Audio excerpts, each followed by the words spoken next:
ही थेट दृश्य आपण या क्षणी पाहतोय। राज ठाकरे यांनी नुकतीच आता देवेंद्र भारती यांची भेट घेतलेली आहे आणि राज ठाकरे यांचा हा ताफा शिवतीर्थाच्या दिशेने आता मार्गस्थ सुद्धा होतोय। ही भेट नेमकी का होती हे अद्यापही गुलदस्त्यात आहे। मुंबई पोलीस आयुक्त देवेंद्र भारती यांच्या भेटीकरता राज ठाकरे पोहोचलेले होते।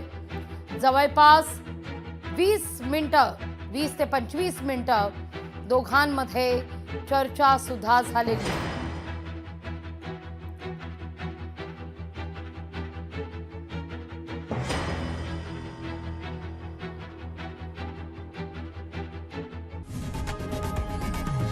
लोकशाही मराठी ऐका, पहा, जागरूक रहा।